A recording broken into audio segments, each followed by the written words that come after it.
Hi folks, Scott here, and this is the wrap for Wednesday, June 5th.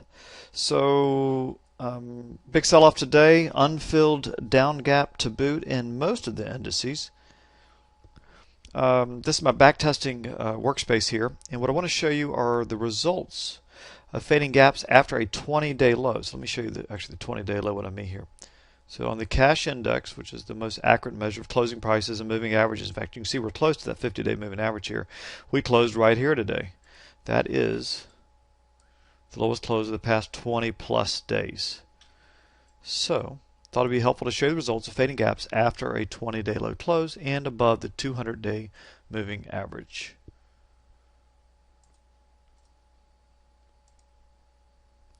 And there you go. Several things stand out on this TradeStation strategy performance report. First and foremost, odds are almost 3 to 1 of gapping up after a 20-day low close when above the 200-day moving average. See that? Real strong odds for gapping up tomorrow. 58 times out of the total 77 gapped up. If we gap up, it's been a money loser using an end-of-the-day stop. Has had a lower win rate, only 58, 59% versus, say, an average 70%. So a lower win rate, and the losers have far outsized the winners because you tend to trend to the upside. Market is short-term oversold. This is one way to define it. Hence why it lost $30,000 trading 10 contracts over the past 10 years. However, buying a down gap, which would be a long trade, fading a down gap, that is, using an end-of-day stop, profit factor 15, almost 15, 17 out of 20 winners. Average winner much bigger than the average loser using an end-of-the-day stop. In fact, look at that. The largest loser was only 3 points. So I want to stress this is a small sample size, but it's still interesting nonetheless that using an end-of-the-day stop, we have never closed more than 3 points below a day.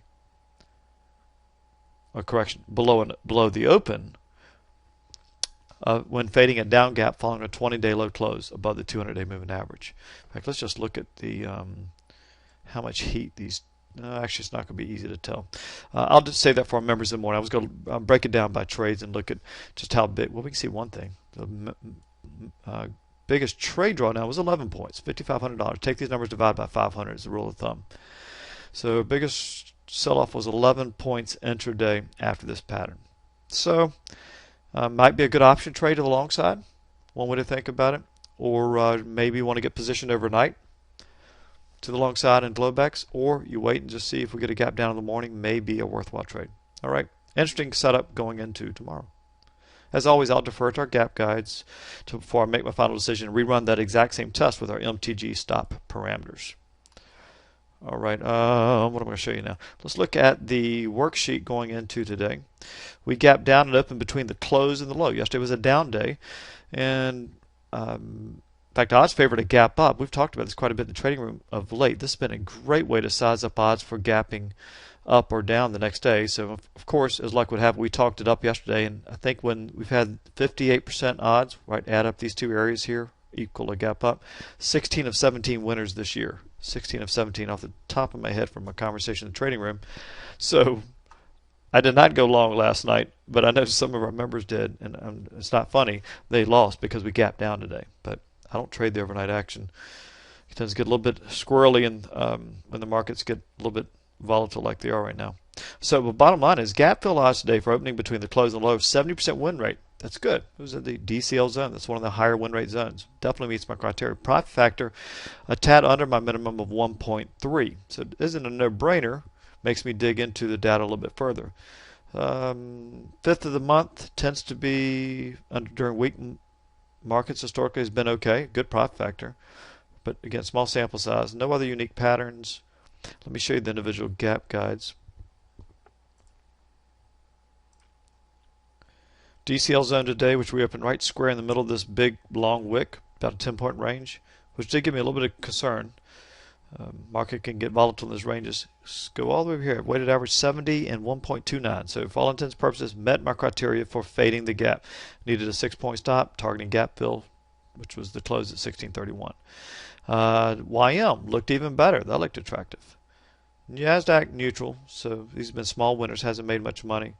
Russell looked good. 3 of the 4 futures. All systems go so far. But check out the ETFs. I don't trade ETFs, but I always look at them. 68 and 1.0. That's just dead neutral. Not bad, but not compelling. It's not a no-brainer. Now, the spider I always paid close attention to. Diamonds, money losers. So that tells you maybe the YM was an anomaly.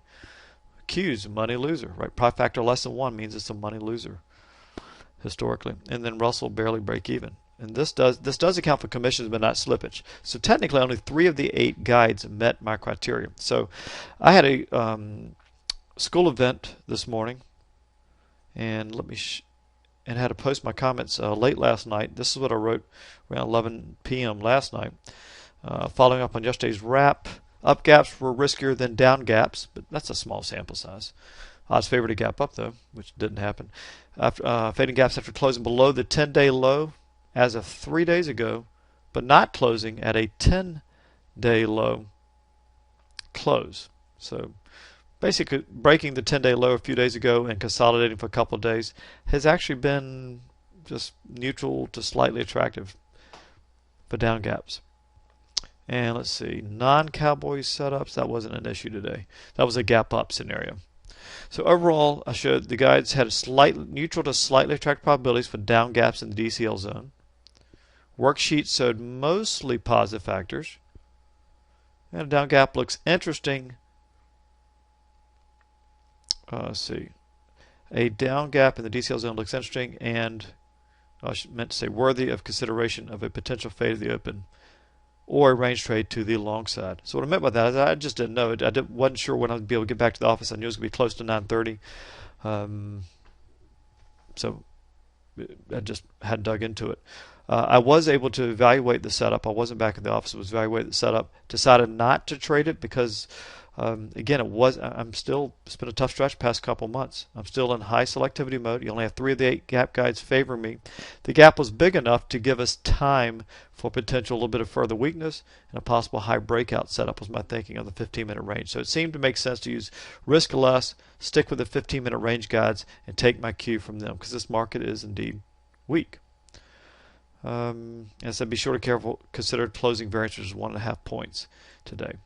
So I passed on trading the gap at the open, got back here to the house about 9:40. You can see this is, let me show you the price action. I'm rambling here a little bit too long here.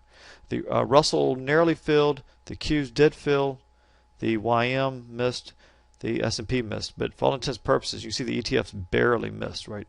For all intents and purposes, that filled the gap. Proximity rule triggered there if you traded it, there. Don't think it triggered the diamonds. So 3 of the 4 ETFs basically did fill, and the futures 2 of the 4 basically did. So, and then it rolled over and would have stopped you out if you faded the gap. I did not. I waited for the 15-minute range guides. They came out, and for time's sake, well, actually, I will show you just real quickly so you can see what I thought was interesting. So I did have a slight bias to the long side, as I've mentioned there. Here's what the 15-minute guide showed. High breakout favored in the ES using a 6-point stop and 4-point target. YM favored, leans that way in the NASDAQ. Russell favored. So 3 of the 4 clearly, and one of those was a near miss. So 3.5 points is the way I think about it out of a possible 4. Range guides, give it another 0.5 point there. Spider clearly favored. Diamonds definitely met another 0.5 point. And met there. So what's that, 6.5, 7 points out of a total of 8 points on the high side. I got to take it, especially even though I do use a fair amount of discretion on the 15-minute range guides, specifically paying attention to what my gap analysis showed.